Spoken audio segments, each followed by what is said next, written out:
Welcome to another edition of Suds and Country Video. Hi, I'm Herb Sudson, and on tonight's show I have Mel Tillis as my special guest. We just finished watching Mel do a show. He's here for a few minutes before he does his second show. I'd like to ask him a few questions, and Mel, welcome to Suds and Country Video. Where was your first public appearance? When? Going back a few years? Oh my goodness, I guess it was in, are you talking professionally?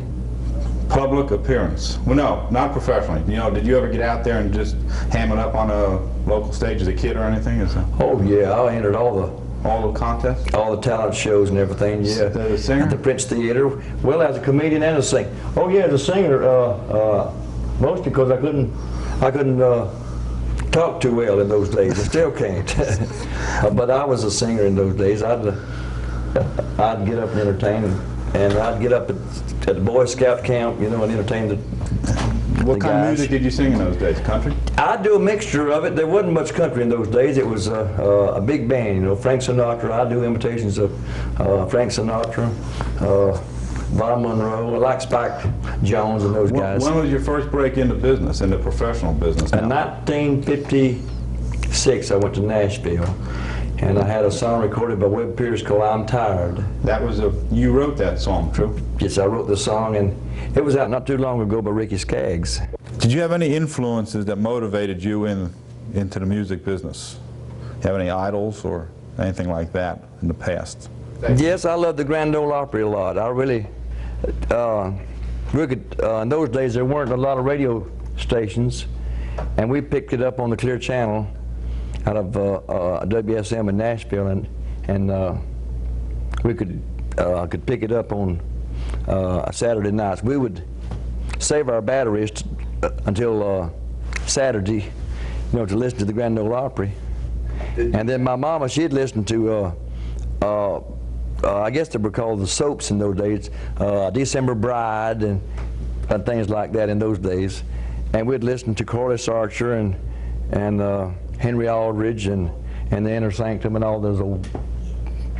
But the Opry, I loved the Opry. I loved Roy Acuff, Bill Monroe, a comedy team called Jam Up and Honey, a blackface team in those days. And I guess the biggest inspiration of all was Red Foley and Bob Wills. Did you reach public attention by writing or by singing?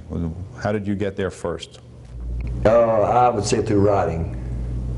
I wrote 3 songs. Well, I went to Nashville with the intentions of becoming a singer, and they told me they didn't need any stuttering singers up there. They told me if they did, it'd be a record this big. And he said they can't play it. So I said, well, what do you need? And they said, I need copyrights. And I said, well, what's that? I didn't know what he meant by that. He said, I need some songs. So I became a songwriter, and I wrote 3 songs, and it's just amazing how this happened, because I was not a songwriter before that. But I wrote 3. I said, well, I'll write a song. And I sat down and I wrote 3 songs, and believe me, all 3 were #1 songs. Damn. I'm Tired, I Ain't Never, and Honky Tonk Song. What year was this? In 56. And 56, and 57, and 59. Did you write for other singers in the past? Who were they? Name a few of them if you don't mind. Kenny Rogers, Brenda Lee, Ray Price, George Jones, Kitty Wales. You name them. I've had over 600 recorded songs. Yeah. Do you write from personal experiences, or do you just pull ideas, you know, from whatever you pass in a day, you know, like off the street, you see something happening, do you write from that experience?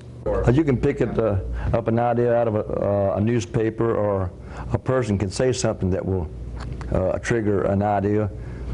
Usually you start with a title, like on, I wrote one called Ruby, Don't Take Your Love to Town. Sure, Kenny Rogers. And I was humming an old song, Johnny Cash. Don't take your guns to town, son, leave your guns at home. Ruby, don't take your love to town. There was a song. There was a song. You developed it out of that. Out of all the songs, you wrote 600 songs copyrighted, or what you just say? I've had that many recorded. I must have written over 2,000 of them. Which songs had the most meaning to you out of, can you name one or two that have real? Ruby was the biggest. It's a true story, actually. How long did it take you to write Ruby? It didn't take me very long, about 15, 20 minutes. Most hit songs are in 15 or 20 minutes. Unbelievable. Yeah. Unbelievable. And Detroit City. Is there a basic theme when you, for your writing songs, such as, do you prefer writing love songs, you prefer writing drinking songs, you prefer writing, you know, what, do you have any, just never preferred any? No, just what comes handy to the brain, just whatever's given. I did some research on you, some of the paperwork that was sent to me, and it said New Patch's album.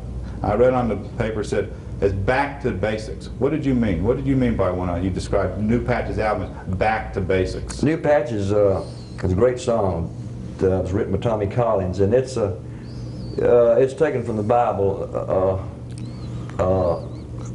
Something about you don't put new wine in old goat skins or something, and Tommy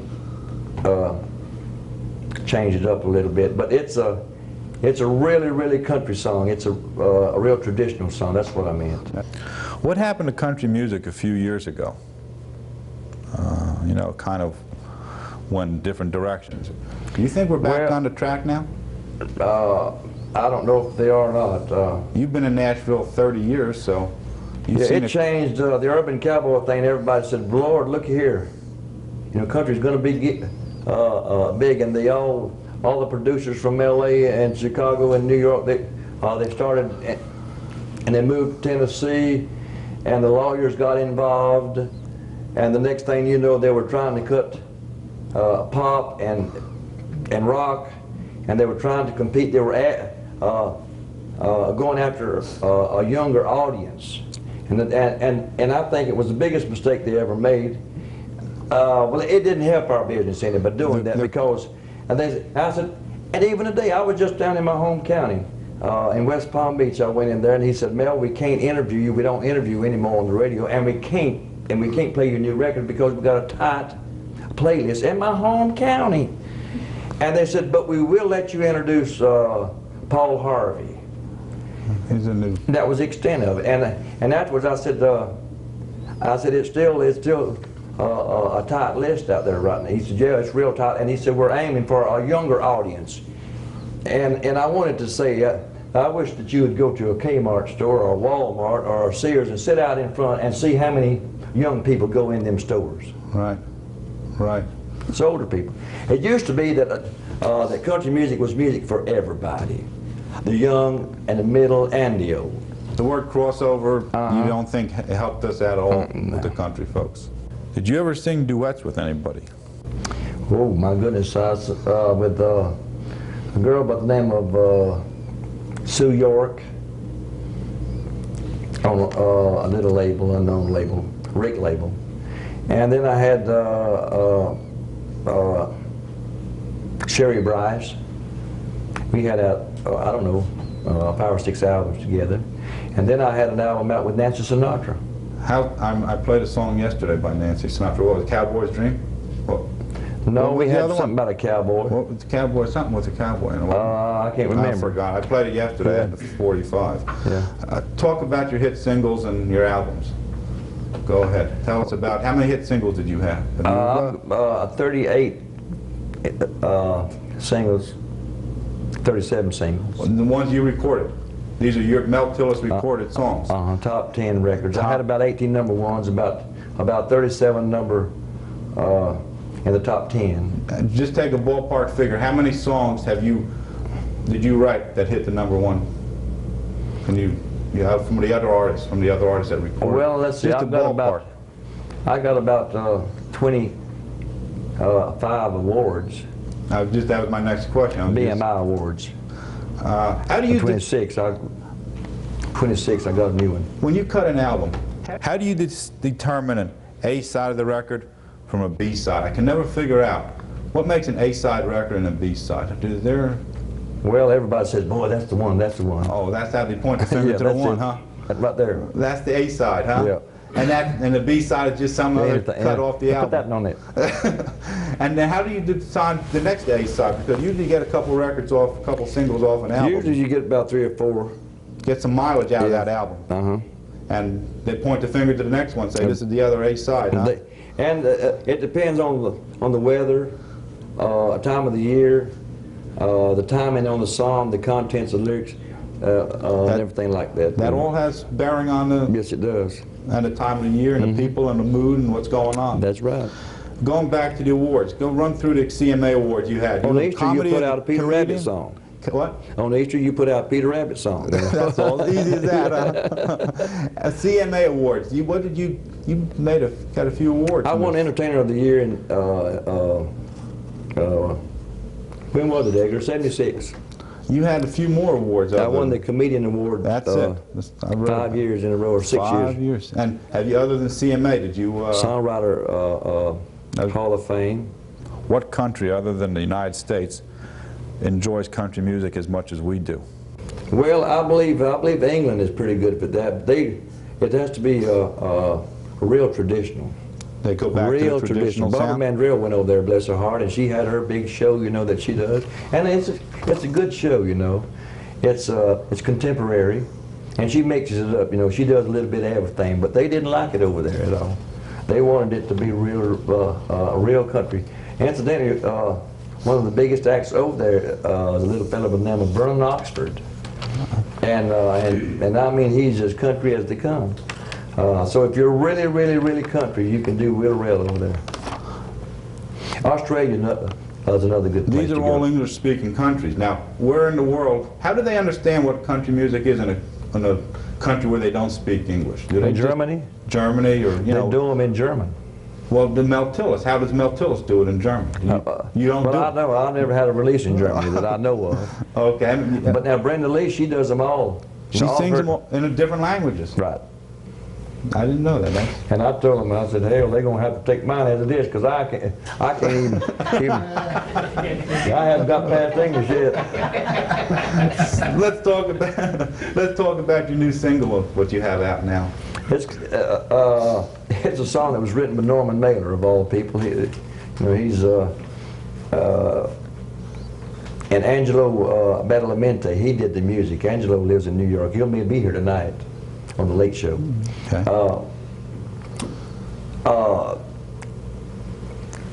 Norman, he wrote a book. It's called Tough Guys Don't Dance, and they made a movie of it, and it starred Ron O'Neal and Isabella Rossellini, and they needed a song.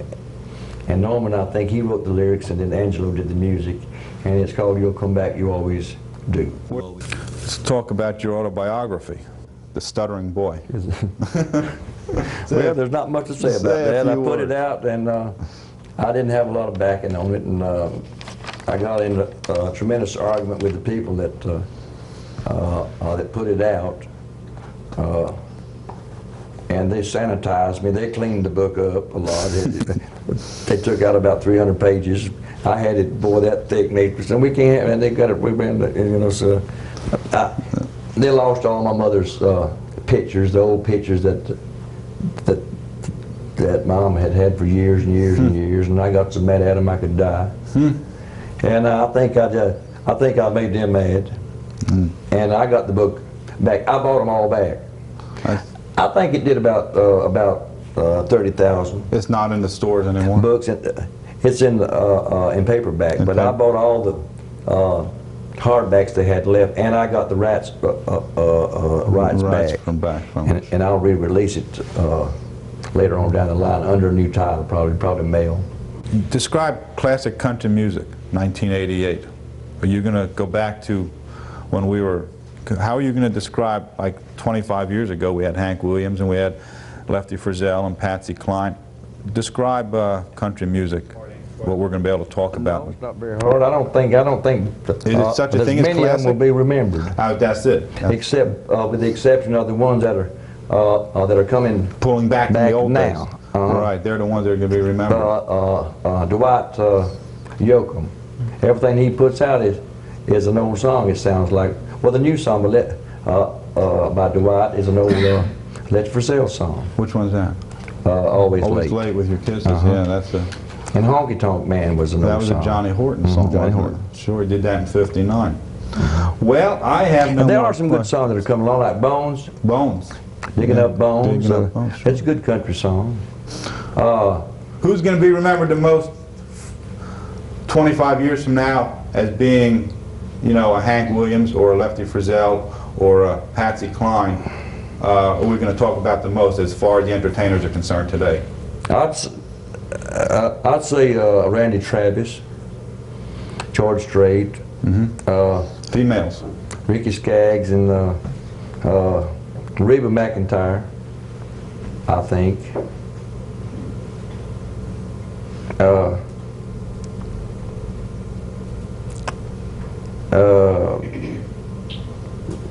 Yeah, I like this little Holly.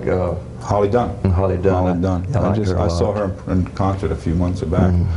Well, I have no more questions, Mel. Do you think I covered enough ground here today? Well, I'm telling you, you got that's the whole story there. That's the whole ball of wax. That's the whole ball of wax.